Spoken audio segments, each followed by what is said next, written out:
Hello students, तो कैसे हैं आप सब? बढ़िया होंगे। उम्मीद करते हैं कि आप और आपका परिवार पूरा स्वस्थ होगा और आप पढ़ाई कर रहे होंगे। तो चलते हैं, आज हम लोग क्या है आपके लिए एक नया क्लास हम इसमें देखने जा रहे हैं कार्बोहाइड्रेट को, कि कार्बोहाइड्रेट क्या कहता है। ये हमारे बीएससी और एमएससी दोनों क्लासेस के लिए काफ़ी इंपॉर्टेंट होने वाला है।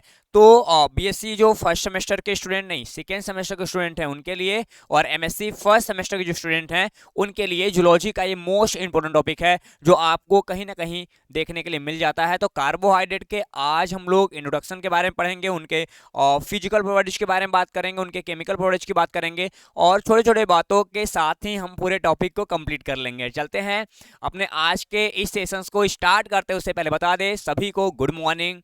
सभी को गुड मॉर्निंग फिर से कह रहा हूं, यदि आप सुबह देख रहे हैं, क्योंकि मेरा क्लास ये सुबह हो रहा है, तो आप यदि शाम को देख रहे हैं तो आपको गुड इवनिंग। यदि आप ये वीडियो जहां तक पहुंचा सकते हैं आप मैक्सिमम पहुंचाइए, और बताइए कि आप किस यूनिवर्सिटी से बिलोंग करते हैं, आपका नाम क्या है। ठीक, आप हमसे कांटेक्ट कीजिए। हमारे जो कांटेक्ट नंबर है वो डिस्क्रिप्शन में आपको मिल जाएंगे। सारे वीडियो के लिंक और बाकी चीज़ें मैंने वीडियो के अंदर दे रखा है, आप वहां पे देख सकते हैं। और आपसे एक रिक्वेस्ट है, यदि आप पहली बार मेरे चैनल को सब्सक्राइब नहीं किए हैं तो कर लो। पहली बार आए हो तो मज़ा आएगा, जूलॉजी पढ़ने आए हो तो प्लेटफॉर्म आपका वीएनआर क्लासेस एक बेस्ट प्लेटफॉर्म के रूप में उभर के आया है। और मैं अपने वीडियो के माध्यम से, अपने एप्लीकेशंस के माध्यम से, अपने किताबों के माध्यम से लगातार, अपनी पब्लिकेशंस के माध्यम से लगातार आपकी सेवा कर रहा हूं। और ऐसे ही सेवा करने का मौका आप हमें देते रहिए, और हम सही तरीके से आपके साथ जुड़ते हुए आपकी पढ़ाई में चार चांद लगाते रहेंगे। तो चलते हैं, स्टार्ट करते हैं आज का ये सेशंस। आपको बता दें कि हम लोग बीएससी और एमएससी के ऑल कोर्सेज को प्रोवाइड करने के साथ साथ हम लोग यूपीएससी ऑप्शनल जूलॉजी जो है उनको प्रोवाइड करते हैं, एंड प्री फाउंडेशन और फाउंडेशन के जो कोर्सेस हैं वो भी हमारी टीम लेती रहती है। यहाँ पे बात करें आज हमको देखना क्या है, हमको यहाँ पे बात करना है स्ट्रक्चर्स एंड फंक्शंस। हम चैप्टर पढ़ रहे हैं बायोमॉलिक्यूल्स का, और उस पॉइंट्स में हमको यहाँ पे देखने हैं क्या, उस पॉइंट्स में हमको आज यहाँ पे डील करने होंगे क्या, हमको कार्बोहाइड्रेट के बारे में बात करना है कि कार्बोहाइड्रेट्स क्या होते हैं, कैसे होते हैं, सबके बारे में बातचीत करेंगे। यदि आपको चाहिए मेरा प्यारा प्यारा नोट्स तो आपको विजिट करना पड़ेगा हमारे एप्लीकेशंस पे, जो आपके पास यहाँ दिख रहा है। तो आप डाउनलोड कीजिए हमारे एप्लीकेशंस को, एंड्रॉयड एप्लीकेशंस को गूगल प्ले स्टोर से। आपको वीएनआर क्लासेस का, वीएनआर द लर्निंग ऐप का एक एप्लीकेशन मिल जाएगा, जहां पे आप हमारे साथ अच्छे तरीके से जुड़ सकते हैं। वहीं बात करेंगे अब हम लोग इंट्रोडक्टिव पार्ट्स को, कि आखिरकार कार्बोहाइड्रेट के इंट्रोडक्शन में क्या देखा जाए जो आपके लिए काफ़ी ज़रूरी होने वाला है। तो सबसे पहले हम लोग ज़रूरी बातों की बात करेंगे, फिर उसके बाद हम लोग सिंगल सिक्वेंसिंग की बात करेंगे, जो कि सिंगल सिक्वेंसिंग में आपके लिए कितना इंपॉर्टेंट होने वाला है। सबसे पहले बात करते हैं यहाँ पे हम लोग कार्बोहाइड्रेट्स के बारे में। किसके बारे में? कार्बोहाइड्रेट्स के बारे में।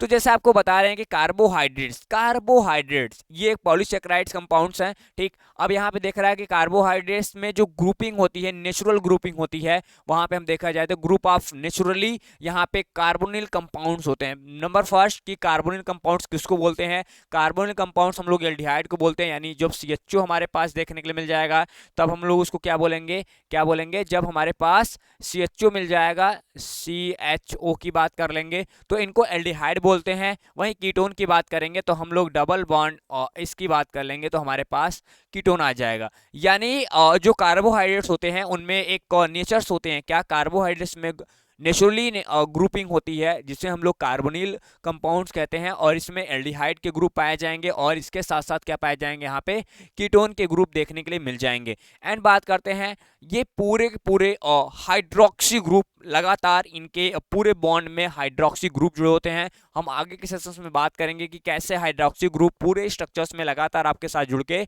काम करेंगे। पहले हम लोग इंट्रोडक्टिव पार्ट्स को देखते हैं। यानी हमारे पास जितने भी कार्बोहाइड्रेट्स होते हैं उनमें मैकेनिज्म, उनके बारे में बात करें, उनके मैकेनिज्म्स में देखें, उनके स्ट्रक्चर्स में देखें तो वहाँ पे नेचुरली 3 ग्रुप देखने को मिलते हैं। नंबर फर्स्ट आपको एल्डिहाइड दिख जाएंगे, आपको कीटोन दिख जाएंगे, ठीक, और आपको यहाँ पे हाइड्रोक्सी ग्रुप यानी आपको OH ग्रुपिंग भी देखने के लिए मिल जाएगा। ये चीज़ आप ध्यान दीजिएगा। ठीक, आगे बात करें स्टूडेंट कि हमारे पास छोटे छोटे पॉइंट्स में कैसे ऐसे पॉइंट्स हैं जो आपके लिए काफ़ी इंपॉर्टेंट होने वाले हैं। ठीक, तो सबसे पहले बात करते हैं नंबर 2 की। नंबर 2 कह रहा है कि इनमें बात करें तो इनके साथ ढेर सारे डेराइव यानी कार्बोहाइड्रेट्स के ढेर सारे डेराइव मालिक्यूल्स भी अब तक उत्पादित किए जा चुके हैं। अलग अलग टाइप्स के मालिक्यूल्स भी हम लोग लगातार बना रहे हैं इसी कार्बोहाइड्रेट्स के सेशंस की बात किया जाए तो।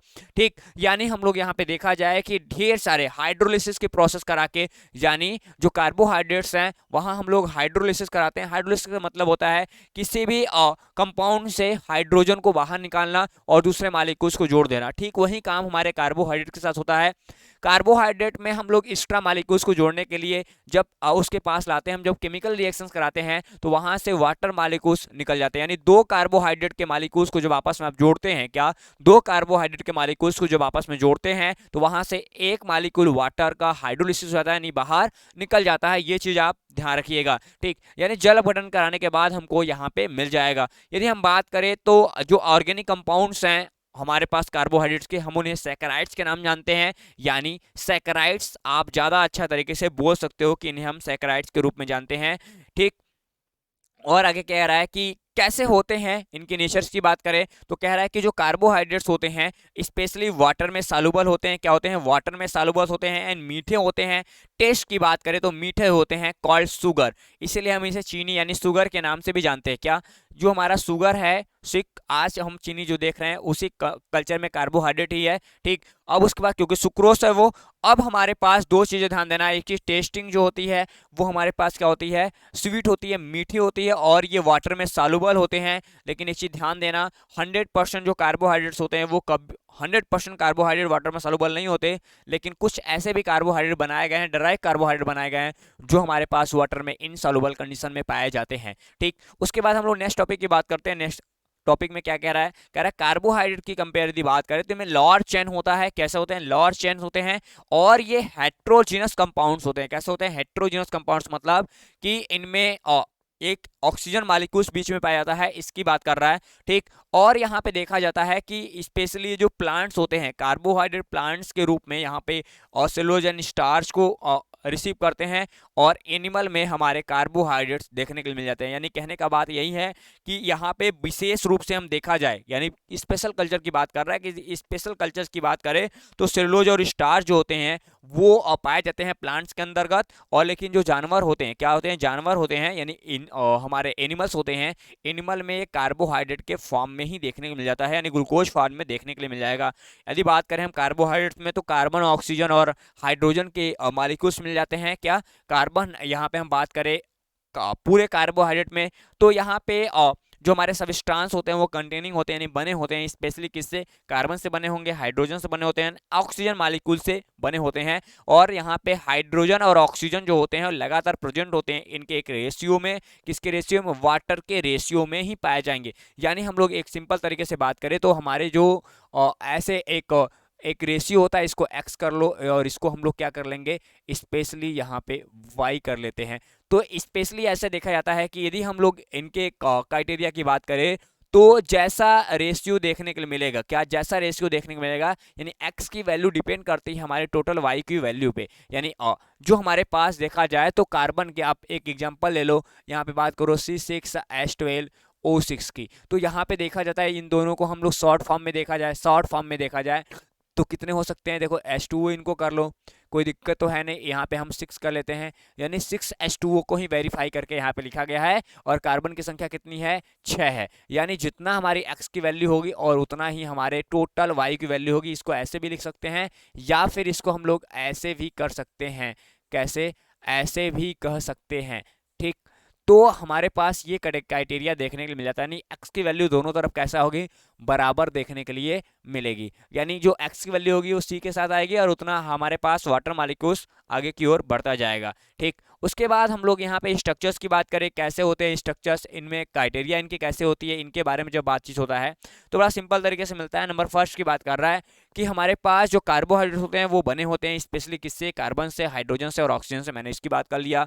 उसके बाद हम लोग दूसरे नंबर बात करेंगे कि इनके जनरल एपिकल स्ट्रक्चर्स की बात करें तो यहाँ पे कार्बोहाइड्रेट जो होते हैं, क्या होते हैं, कार्बोहाइड्रेट्स होते हैं वो स्पेशली CH2 क्या, यहाँ पे देखो CH2ON के फॉर्म में होते हैं। जो N है वो नंबर है, कितना नंबर हो सकता है वो डिफाइन करता है कि उसके स्ट्रक्चर्स में जो कार्बन के संख्या है उन पे वो ये जो N है इन पे डिपेंड करता है कि कार्बन की संख्या कितनी पाई जा रही है। वहीं बात करें नंबर थर्ड की, नंबर थर्ड में कह रहा है कि दे आर ऑर्गेनिक कंपाउंड्स, ठीक, ऑर्गेनाइज होते हैं स्पेशली, यानी ये ऑर्गेनिक कंपाउंड्स है, इनका जो ऑर्गेनाइजेशन होता है वो स्पेशली एल्डिहाइड्स होता है या फिर ये वो कीटोन्स होते हैं। कैसे होते हैं, एल्डिहाइड्स होंगे, कीटोन्स होंगे, विथ उसके पास ढेर सारे मल्टीपल यानी बहुसंख्यक हाइड्रोक्सी ग्रुप लगे होते हैं। क्या होते हैं, हाइड्रोक्सी ग्रुप लगे होते हैं, किसमें, स्पेशली कार्बन चेन में, यानी कार्बन की लंबी चेन पाई जाएगी और उसी लंबी चेन में या फिर हमारे पास एल्डिहाइड पाया जाएगा या फिर कीटोन मिलेगा, यानी हमारे पास या फिर हमारे CHO देखने के लिए मिल जाएंगे,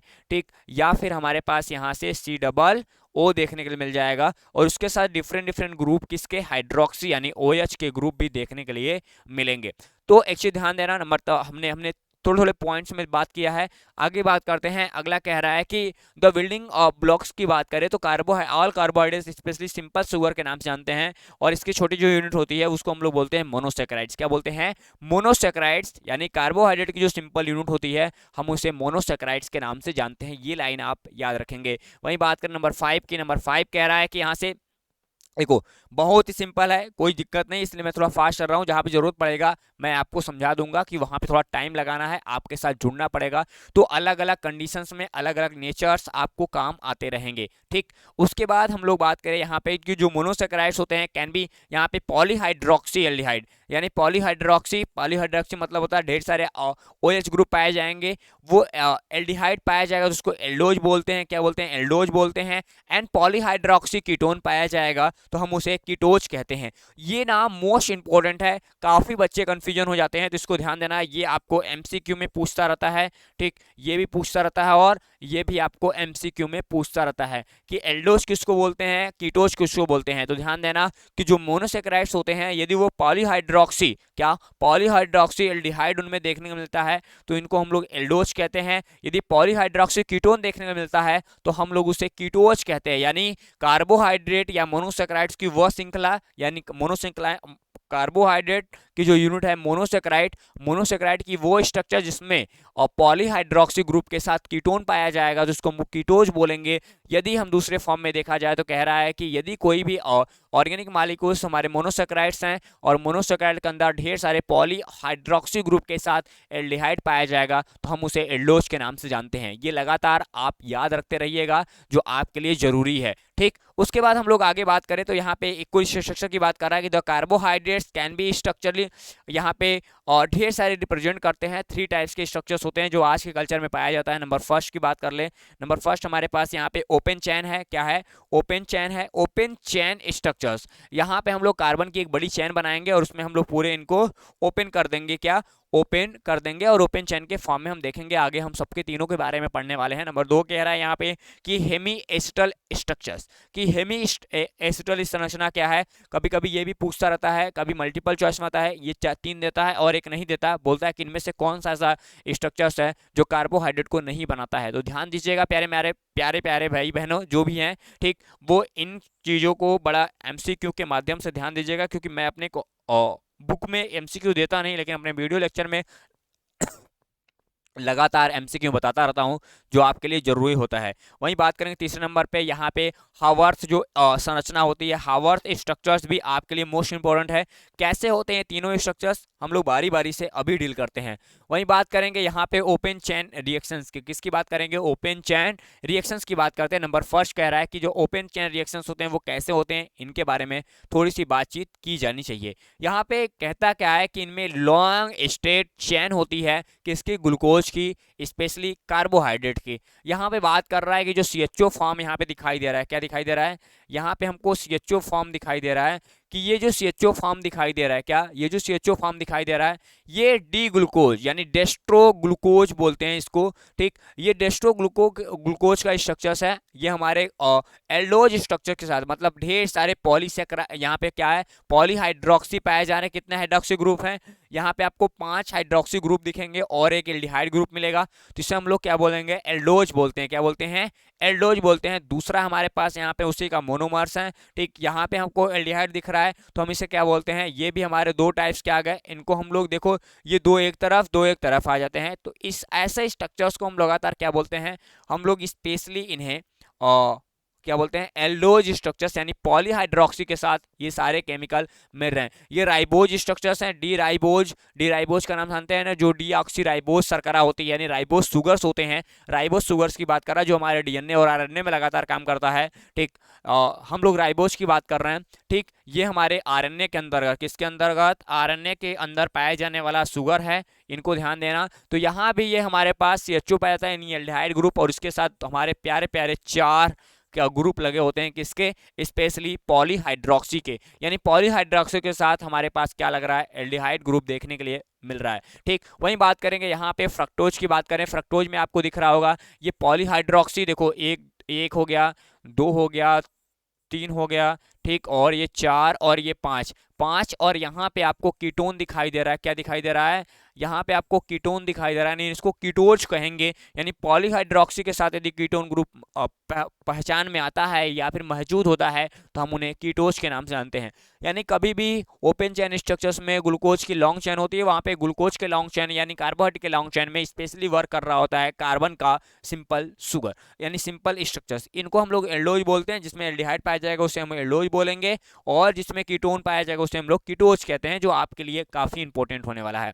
वहीं बात करें अगले नंबर पे, यहाँ पे हेमी एसिटल स्ट्रक्चर्स की बात कर रहा है कि भैया हेमी एसिटल स्ट्रक्चर्स क्या है, कहता है यहाँ पे कि और here the first carbon of the glucose, यहाँ पे जो ग्लूकोज का फर्स्ट कार्बन होता है वो पांचवें कार्बन के साथ रिंग स्ट्रक्चर्स बनाता है, उनको ध्यान देना। यानी ये लाइन बहुत याद रखना है कि ग्लूकोज का जो फर्स्ट, यानी या फिर इस पूरे संरचना में जो हमारे पास ग्लूकोज पाया जाएगा या फ्रक्टोज पाया जाएगा, उनकी बात कर रहा है कि पहले कार्बन के साथ हम लोग स्पेशली ग्लूकोज की बात कर रहे हैं, ग्लूकोज के पहले कार्बन के साथ हम लोग पांचवें कार्बन को अटैच कर देते हैं स्पेशली रिंग संरचना में। जैसा यहाँ पे आपको दिखाई दे रहा होगा, यहाँ पे दिखाई क्या दे रहा है, ये पहला कार्बन है, हमारे पहले कार्बन से अटैच हो गया है पांचवा कार्बन, और यहाँ से स्पेशली देखो अलग क्या होगा, ये चीज थोड़ा ध्यान रखना, बच्चे ध्यान देते नहीं इन चीजों को। अल्फा बीटा में क्या बातें हैं उसको तो हम बात करेंगे, ये केवल OH ग्रुप के केवल लेन देन है, ठीक। अब देखो जैसे मैंने बताया कि ये पूरा किसके साथ पाया जा रहा है, ठीक। ये देखो थोड़ा सा देखना आप, यहाँ पे हमने देखा कि ये CHO है और यहाँ पे हमारे CHOH पाया जा रहा है। ये भी क्या है, CHOH है, यहाँ भी क्या होगा, CHOH होगा, यहाँ भी क्या होगा, CHOH होगा, यहाँ भी क्या होगा, आपके इसको CHOH कर लो, और यहाँ पे कर लो CHO, और यहाँ पे 1 2 3 4 5 6, ठीक। और तो ज़्यादा हो गया क्या, ज़्यादा हो गया तो कोई नहीं, हा एक और, ठीक। तो यहाँ पे 1 2 3 4 5, ठीक। तो हमारा यहाँ पे हो गया ये 5 कार्बन, ये हमारा हो गया छठा कार्बन, ठीक। तो ऐसे स्ट्रक्चर्स हमको ग्लूकोज का मिल रहा है, क्या, ग्लूकोज के नॉर्मल स्ट्रक्चर्स ऐसे देखने को मिलते हैं, यानी 6 कार्बन के साथ हमारे पाए जाएंगे। अब यहाँ पे आपको दिख रहा होगा कि ये जो हमारे पास ग्रुप है जिसको एल्डिहाइड ग्रुप कहते थे, क्या, ये जो ग्रुप हमको एल्डिहाइड ग्रुप दिखाई दे रहा है, इनके बारे में बातचीत करना। यहाँ पे क्या होता है कि जस्ट यहाँ पे हमारे पास जो एल्डिहाइड ग्रुप है, ये जो OH है, ये ट्रांसफर होकर ऊपर जाएगा, और ये हमारे पास यहाँ पांचवें वाले की बात कर रहा है कि ये पांचवा वाला हमको ऊपर देखने को मिल जाएगा। तो यानी यहाँ से यहाँ की बात करें तो हमारे पास क्या होगा कि ये भाई साहब इस एरिया में चले जाएंगे, ठीक। तो यहाँ पे हमारे पास देखो ये वाला पूरा स्ट्रक्चर्स, यानी ये वाला स्ट्रक्चर्स यहाँ आएगा, तो H इधर हो जाएगा, ये पूरा खाली हो जाएगा, तो इसको हम लोग क्या कर लेंगे, यहाँ से, कहाँ गया, ठीक।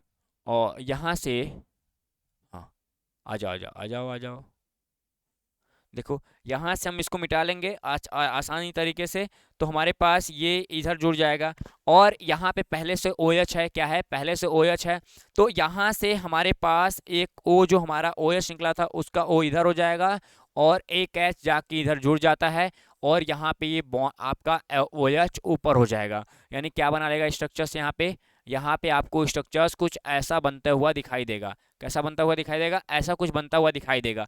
यानी यहाँ वाला जो ओ एच निकला था, क्या यहाँ वाला जो ओ एच निकला था, इसका ओ यहाँ पे और एच इधर पे ट्रांसफर हो गया और ये हमारे पर रिंग स्ट्रक्चर बन गया। यानी पहले कार्बन से हम पांचवें कार्बन को अटैच कर दिए स्पेशली रिंग, और इसी को बोलते हैं हेमी एसिटल कंडीशंस। क्या बोलते हैं?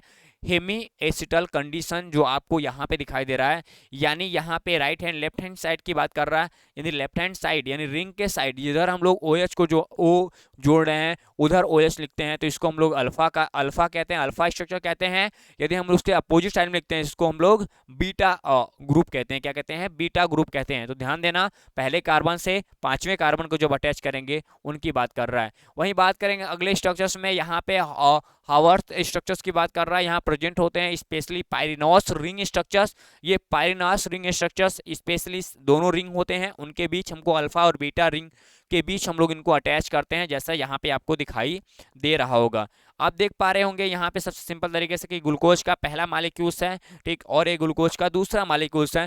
इनके बीच क्या होता है कि हमको पता है कि यहाँ पे स्पेशली CH2OH है, और यहाँ भी क्या रहता है, यहाँ पे भी हमको दिखाई देता है CH2OH, ठीक। तो इसी CH2OH के स्ट्रक्चर्स के साथ देखो, CH2OH यहाँ पे है, यहाँ पे तो सॉरी CH2OH रिंग उल्टा लिया है, उधर बना दिया, कोई बात नहीं।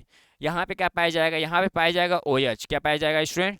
यहाँ पे ये पहला रिंग और ये दूसरा रिंग, ठीक। ये वाले इसकी मुंडी, ये पहला कार्बन और ये इसका पहला कार्बन यहाँ से दिखाई दे रहा है। यहाँ पे होता है OH। क्या होता है? यहाँ पे होता है OH, ठीक। और यहाँ पे क्या पाया जाएगा? यहाँ पे पाया जाता है स्पेशली आपको देखने को मिल जाएगा और क्या इसके जस्ट अपोजिट साइड में है, यानी यहाँ पे तो कुछ स्ट्रक्चर दिख नहीं रहा है, तो यहाँ से हाइड्रोजन जो मॉलिक्यूल्स होते हैं इनके साथ वो बाहर H, यानी जो हमारे स्पेशली वाटर मॉलिक्यूल्स होते हैं वो बाहर निकल जाते हैं और ये आपस में जुड़ के बना लेगा। ये लाइन इतना इंपॉर्टेंस है जो आपको ध्यान देना होता है कि कैसे हम लोग अटैच कर रहे हैं, यानी दोनों लोगों को। यानी यहाँ पे देखो, यदि पहले कार्बन के साथ बिलोंग कर रहा है, क्या पहले कार्बन के साथ बिलोंग कर रहा है, तो यहाँ पे छोटी छोटी बातों को ध्यान देना है कि किसको हम लोग बाहर निकाल रहे हैं, किसको हम लोग अंदर निकाल रहे हैं। तो स्पेशली ये सुक्रोज का स्ट्रक्चर्स है, यहाँ पे हम सुक्रोज के स्ट्रक्चर देखेंगे, और ये जो स्ट्रक्चर्स होते हैं ये पूरी तरीके से गायब हो जाएगा,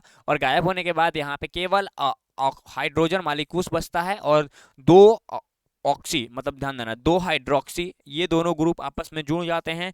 जुड़ने के बाद यहाँ से O बाहर निकल जाता है और जो H2O होता है वो बाहर। ये जो O होता है ये लगातार बन के इसी जगह काम करता है, ठीक। यहाँ पे आपको देखने के लिए मिल रहा है ना, यहाँ पे देखो, यहाँ पे जो O है ये यही वो है, और यहाँ पे H2O आपके साथ बाहर निकलता हुआ दिखाई दे रहा है।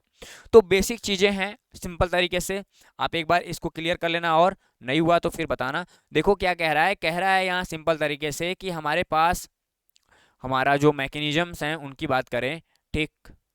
कहाँ गए भाई?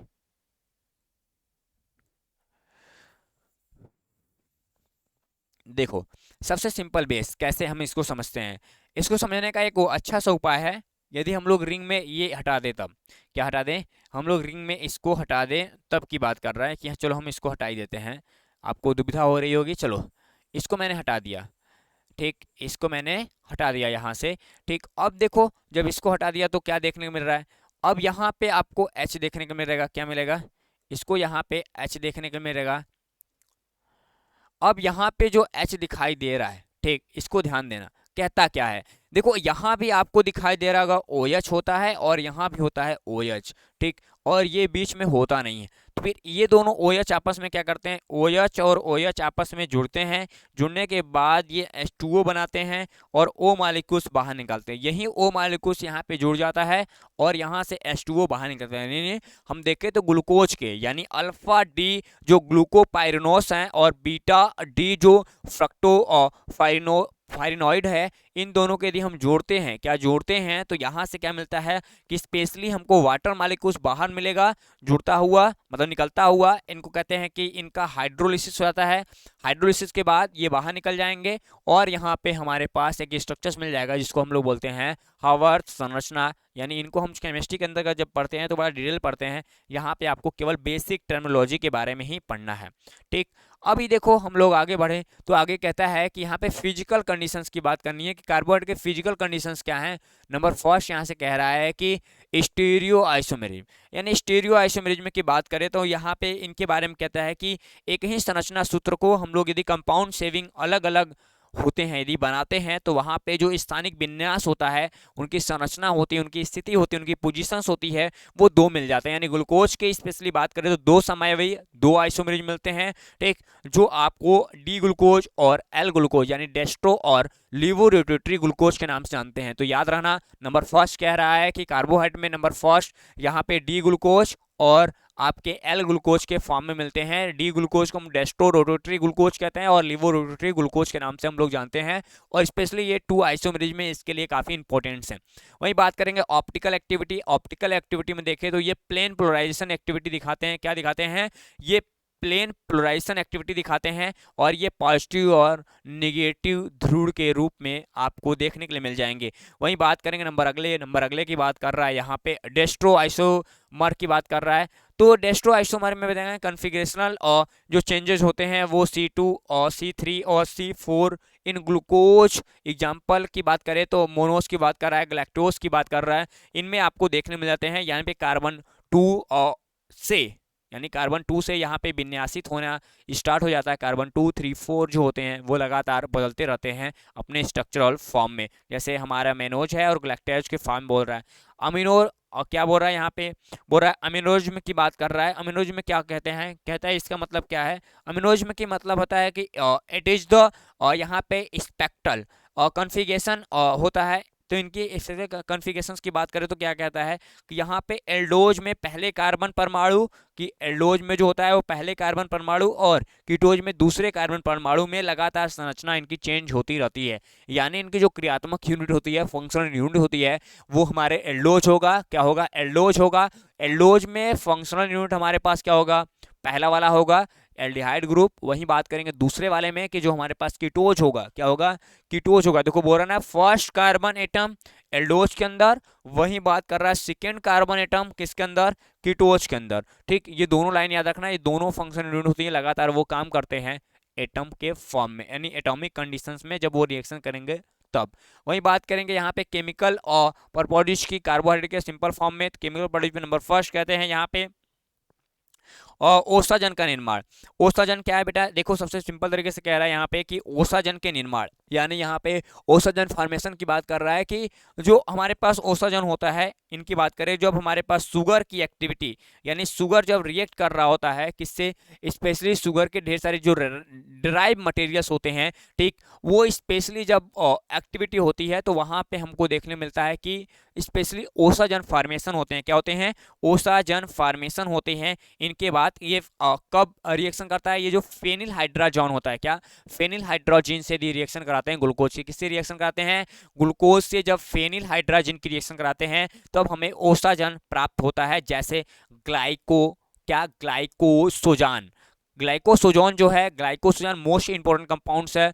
ये पूछता रहता है कि ओसाजन फॉर्मेशंस में कौन सा कंपाउंड बनता है, तो आपको ध्यान देना कि ओसाजन फॉर्मेशन जब भी होता है ग्लूकोज के साथ तो यहाँ पे हमको फेनिल हाइड्रोजन के साथ ये रिएक्शन करता है, और ये फेनिल हाइड्रोजन के साथ जब रिएक्शन करने के बाद स्पेशली यहाँ पे क्या बनाता है? ग्लूकोसोजान बनाता है। अगला बोल रहा है कि बेनेडिक्ट टेस्ट। देखो बेनेडिक्ट टेस्ट में क्या कह रहा है?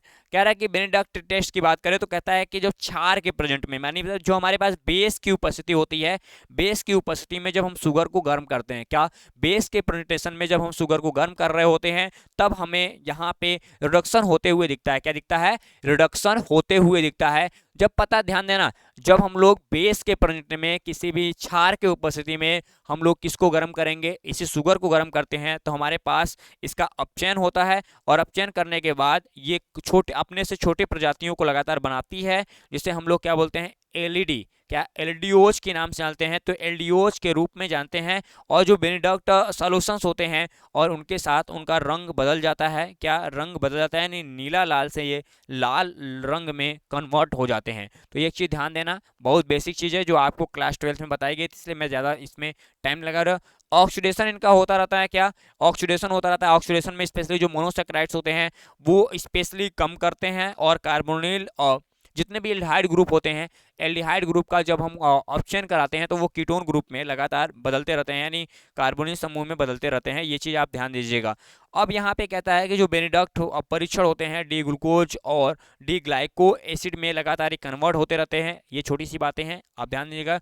ग्लूकोज को कम करने वाली ग्लूकोज को स्पेशली जो स्ट्रक्चर्स फॉर्म हैं उनको हम लोग कम करते हुए देखते हुए मिलते हैं। ये चीज़ आप ध्यान रखिएगा, ठीक। उसके बाद हम लोग यहाँ पे देखें तो छोटे छोटे पॉइंट्स और कह रहा है कि यदि हम लोग देखा जाए कि जब ऑक्सीडेशन हम लोग कराते हैं, क्या ऑक्सीडेशन कराते हैं तो यहाँ पे जो मोनोसैकेराइड्स होता है, ठीक, मोनोसैकेराइड रिड्यूसिंग शुगर के रूप में काम करता है, ठीक। और इनके जो कार्बोनिल ग्रुप्स होते हैं वो ऑक्सीडाइज हो जाते हैं। क्या कार्बोनिल ग्रुप्स होते हैं वो ऑक्सीडाइज हो जाते हैं, स्पेशली वो कार्बोक्सिलिक एसिड बनाते हैं। और यहाँ पे जो बेनेडक्ट होता है डी ग्लूकोज की बात करें तो डी ग्लूकोज की बात जब करते हैं तो डी ग्लूकोज ऑक्सीडाइज होकर डी ग्लूकोनिक एसिड बनाता है। तो ये चीज़ याद रखना, डी ग्लूकोज का जब हम ऑक्सीडेशन कराते हैं तो स्पेशली क्या बनता है, डी ग्लाइकोनिक एसिड का निर्माण होता है। और ये हमारे रिड्यूसिंग शुगर का सबसे इंपॉर्टेंट चीज़ है। आगे बात करता है रिडक्शन, हमारे पास रिडक्शन भी होता है वो दिखाई देगा।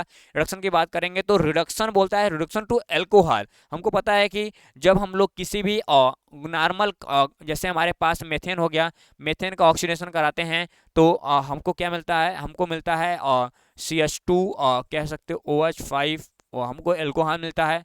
एल्कोहल के साथ कराते हैं तो हमको क्या मिलता है CH2H5, सॉरी यहाँ पे क्या मिल जाएगा, यहाँ पे मिल जाएगा CH3 और CHO मिल जाएगा।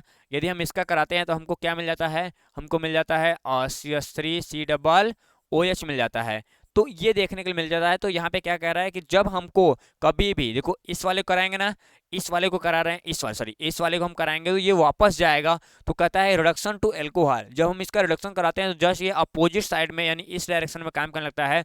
तो कह रहा है कि जो हमारे पास CO ग्रुप होता है इन ओपन चैन की बात कर रहा है, वहाँ पे कार्बोहाइड्रेट्स में जो रिडक्शन कराते हैं तो ग्लूकोज में चेंज होता है। इसके लिए हमको चाहिए क्या, सोडियम, ठीक। सोडियम स्पेशली ध्यान देना, जब हम इनको चेंज कराएं तो सोडियम जो बोरोहाइड्रेट्स होते हैं, क्या सोडियम जो बोरोहाइड्रेट्स होते हैं, सोडियम बोरोहाइड्रेट्स की बात करें जिसको हम लोग NaBH4 के नाम जानते हैं, यहाँ पे कैटालिटिक का हाइड्रोजन होता है, क्या हाइड्रोजनेशन होता है, जहाँ पे हाइड्रोजनेशन में क्या देते हैं, हाइड्रोजन मॉलिक्यूल्स होता है और निकल यहाँ पे पाया जाता है स्पेशली कैटालाइज के रूप में, ठीक। और वहाँ पे वाटर मिला रहता है। तो ये सारे के सारे इनको हम लोग स्पेशली क्या जानते हैं, एल्डिटोल्स के नाम जानते हैं, क्या एल्डिटोल्स के रूप में जानते हैं। और जो इसमें कंपाउंड बनता है उसको हम लोग एल्डिटोल्स कहते हैं, ठीक। हम लोग अल्कोहल तो बोलेंगे लेकिन उनकी जो माध्यमिक यौगिक होती है उनकी बात कर रहा है यहाँ पे। तो सिंपल तरीके से आपको क्या मिला कि जब हम लोग किसी भी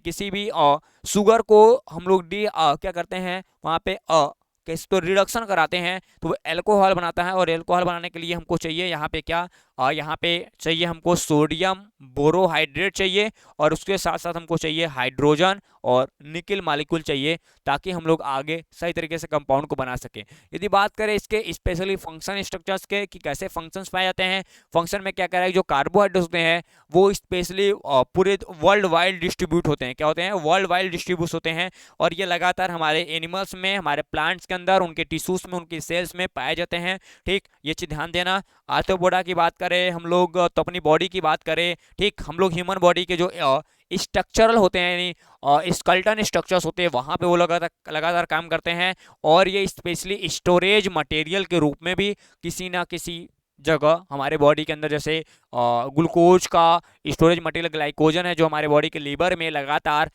स्टोरेज होता है, वैसे ही अलग अलग प्लांट्स में, अलग अलग एनिमल के अलग अलग स्पीसीज में लगातार अलग अलग तरीके से ये स्टोरेज होता है एनर्जी के फॉर्म में। वहीं बात करें आगे फॉर्म में, कह रहा है कि एनिमल हो चाहे प्लांट्स हो, दोनों के अंदर ये लगातार न्यूट्रिएंट रूप में यानी एनर्जी यील्डिंग मटेरियल के रूप में काम करता है, ताकि वो हमको समय समय पे एनर्जी देता रहा। जैसे हमने पिछले क्लास में ग्लूकोज की बात की तो ग्लूकोज में ये बताया कि आपको ग्लाइकोलिसिस के अंतर्गत ग्लाइकोलिसिस पढ़ाया, वहाँ पे आपको बताया कि ग्लूकोज का जब हम सही तरीके से ऑक्सीडेशन कराते हैं तो हमें वहाँ पे ढेर सारे मटेरियल देखने के लिए मिल जाते हैं। ये चीज़ आप ध्यान देना। कहता है कि सभी जीवित प्राणियों के लिए यानी जितने भी एनिमल्स हैं उनके लिए बात करें तो उनमें ऊर्जा की प्रचुर मात्रा होती है। और यहाँ पे 4 किलो कैलोरी पर ग्राम के हिसाब से, यानी कार्बोहाइड्रेट के पर ग्राम पर ग्राम में specially 4 kilo calorie energy receive होती है हमारे बॉडी को। तो ध्यान देना, पर ग्राम की बात कर रहा है कि पर ग्राम यदि हम चीनी खा रहे हैं, 10 ग्राम खाएं तो हमको 40 किलो कैलोरी एनर्जी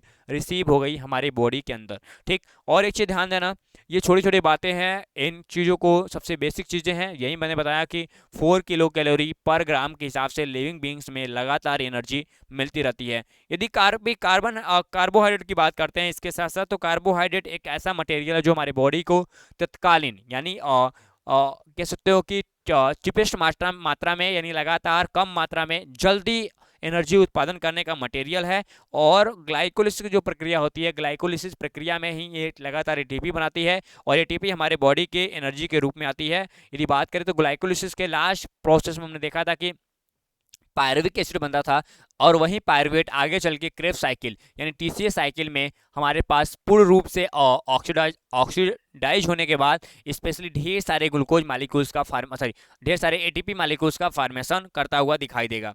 अब यहाँ पे हम लोग छोटे छोटे बात करते हैं कि अलग अलग कंडीशंस में हमारे बॉडी में एनर्जी फ्यूल के रूप में, ठीक, किसके बारे में, हमारे एनर्जी बॉडी के फुल बॉडी मेटाबॉलिक इंटरमीडिएट के रूप में लगातार काम करता रहता है और ये हमारे बॉडी में ग्लाइकोजन के रूप में स्टोरेज होता है एनिमल के अंदर और स्टार्च के रूप में स्टोरेज होता है प्लांट के अंदर। तो यही लाइन मोस्ट इंपॉर्टेंट है, हमारे बॉडी में ग्लाइकोजन स्टोरेज होता है और जो एनिमल्स प्लांट्स होते हैं उनमें हमारे पास स्टार्च के रूप में ये लगातार कहीं ना कहीं काम करता हुआ दिखाई देता है। और रही बात, छोटे छोटे पॉइंट्स यहाँ पे बता रहे हैं। नंबर फर्स्ट यहाँ पे कह रहा है कि हमारा जितने भी जो स्टोरेज कार्बोहाइड्रेट्स होते हैं वो एनर्जी सोर्सेज के रूप में काम करते हैं और इनके साथ प्रोटीन्स भी काम करता है। ठीक, और यहाँ पे आगे बात करें कि स्ट्रक्चरल प्रोवाइड करते हैं किसी भी कंपोनेंट्स के प्रोडक्टिव रूप में। हमारे पास जो सेल वॉल होती है प्लांट्स की, वहाँ पे काम करते हैं माइक्रो ऑर्गेनिज्म, यानी माइक्रो ऑर्गेनिज्म की जो सेल वॉल होती है, किसकी होती है, माइक्रो ऑर्गेनिज्म जो सेल वॉल होती है उनकी, प्लांट्स की जो सेल वॉल होती है वहाँ पे वो लगातार काम करते हुए दिखाई देते हैं। ठीक, अब उसके बाद हम लोग बात करें यहाँ पे जैसे, और यहाँ पे म्यूरिन की बात कर रहा है। म्यूरिन देखो, बैक्टीरिया होते हैं, बैक्टीरिया की जो सेल वॉल होती है वो स्पेशली पॉली और यहाँ पे किसकी बात, पेप्टोग्लाइकॉन की बनी होती है, जो पेप्टोग्लाइकॉन या म्यूरिन की बनी होती है इनकी बात करें। प्लांट के अंदर जो सेलुलोज होता है उनकी बात करें, एनिमल के अंदर जो काइटिन होता है उनकी बात करें, जैसे और जितने भी कीट पतंगे हो गए उनके जो पंखे होते हैं वो काइटिन की बनी होती है, जो कार्बोहाइड्रेट्स हैं।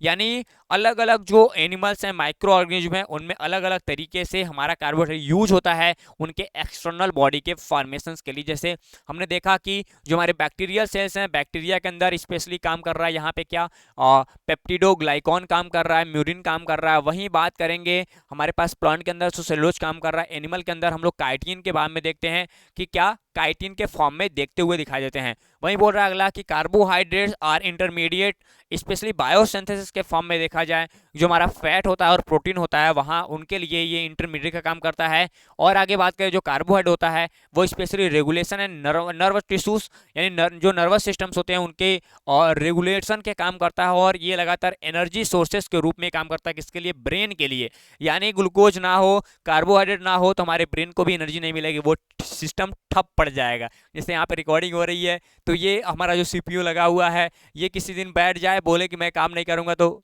मेरा तो काम हो गया। ठीक, तो वैसे ही हमारे बॉडी को, हमारे नर्वस सिस्टम को सही तरीके से चलाने के लिए और हमारे ब्रेन को एनर्जी सोर्सेज के रूप में लगातार कार्बोहाइड्रेट वर्क करता है। वहीं बात करें कार्बोहाइड्रेट गेट आया यहाँ पे एसोसिएटेड होता है किसके साथ, लिपिड के साथ जुड़ेगा, प्रोटीन के साथ जुड़ेगा। तो स्पेशली ये सारे सरफेस के जो एंटीजेंस होते हैं उनके साथ ये रिसेप्टर मालिक्यूल्स के रूप में काम करता है और विटामिन और जो बायोटिक्स होते हैं उनको बनाने में काम करता है। तो ध्यान देना, जो हमारे पास लिपिड के साथ जुड़ता है तो ग्लाइकोलिपिड बनाता है और प्रोटीन के साथ जुड़ता है तो ग्लाइकोप्रोटीन का फॉर्म क्रिएट करता है। Formation of A structural framework. ठीक, हमारे पास जो आरएनए होता है और जो डीएनए होता है, यानी यहाँ पे राइबोन्यूक्लिक एसिड एंड डीऑक्सीराइबोन्यूक्लिक जो एसिड होता है उनके फ्रेमवर्क यानी जो बेस होता है, जो बेस फंडामेंटल यूनिट होती है किसी भी डीएनए और एनए यानी हमारे जेनेटिक मटेरियल की, वो बनाने के लिए sugar most important form cover करता है। ये चीज़ आप ध्यान दीजिएगा। वहीं बात करते हैं यहाँ पे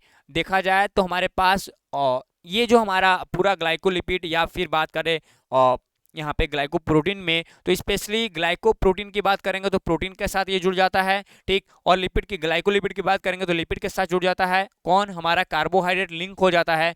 और ये हमारे इंपॉर्टेंट होता है सेल टू सेल कम्युनिकेशन जो होती है उनके लिए, यानी सेल टू सेल कम्युनिकेशन के लिए काम करते हैं हमारे 3 मॉलिक्यूल्स, हमारे लिपिड, हमारे जो प्रोटीन्स है और कार्बोहाइड्रेट्स, ठीक। और इनमें लगातार इंटरेक्शन होता रहता है सेल और सेल के बीच, जिनसे हमारा जो सेल का सेलुलर एनवायरनमेंट होता है वो शुद्ध और साफ बना रहता है। एक दूसरे को लगातार वो मटेरियल पहुंचाते रहते हैं, ट्रांसपोर्ट करते रहते हैं, क्योंकि कम्युनिकेशन जितना अच्छा होगा उतना अच्छा ही मटेरियल की ट्रांसपोर्टिंग होगी और हमारी बॉडी उतना तरीके से वर्क कर पाएगी अच्छे तरीके से। वहीं बात करेंगे एनिमल्स के अंदर इनका काफ़ी ज़्यादा रोल भी है कनेक्टिव टिश्यूज़ के फॉर्म में, ठीक। कनेक्टिव टिश्यूज़ के रूप में ये लगातार काम भी कर रहे होते हैं हमारे बॉडी के अंदर, ठीक। वहीं बात करें कार्बोहाइड्रेट की बात करें तो ये rich and fibres containing help, और यहाँ पे हम देखें तो सबसे मोस्ट इंपॉर्टेंट है कि जो फाइबर सामग्री से जो भरपूर और मतलब फाइबर जो सामग्री होती है वो कार्बोहाइड्रेट कब्ज को रोकने में मदद करती है, यानी कार्बोहाइड्रेट एक ऐसा मटेरियल है जो कहीं ना कहीं काम करता हुआ दिखाई देता है। और यदि बात करें लास्ट में तो हमारे मॉड्यूलेशंस के रूप में हमारे जो इम्यून सिस्टम्स होते हैं, क्या इम्यून सिस्टम्स होते हैं, इम्यून सिस्टम्स की जो मॉड्यूलेशंस होती है, मॉड्यूलेशन में लगातार ये वर्क कर रहे होते हैं कौन, हमारे कार्बोहाइड्रेट्स। यानी सबसे बेसिक चीज़ें था हमने छोटी छोटी बारे में आपको बताया इस क्लास के इस छोटे से वीडियो में। मिलते हैं नेक्स्ट वीडियो में यहाँ पे अगले टॉपिक के साथ, तब तक के लिए और जय हिंद। उससे पहले बता दूं कि आपको जो भी टॉपिक चाहिए नीचे कमेंट करिए कि क्या सर जरूरी है क्या नहीं है। मैं थोड़ा शॉर्ट में इसको समझाया क्योंकि आप कई बार इसको पढ़ चुके थे, ये मत समझना कि ऐसे नहीं चलता है, मैं थोड़ा सा जल्दी लेके चला था, टाइमिंग भी हो गया, स्कूल हमको जाना है, तो कोई बात नहीं, आप इसको सही तरीके से कैप्चर आउट कर लीजिएगा जो आपके लिए इंपॉर्टेंस होगा, ठीक। तो मिलते हैं नेक्स्ट वीडियो में, तब तक के लिए आपसे विदा लेते हैं, जय हिंद।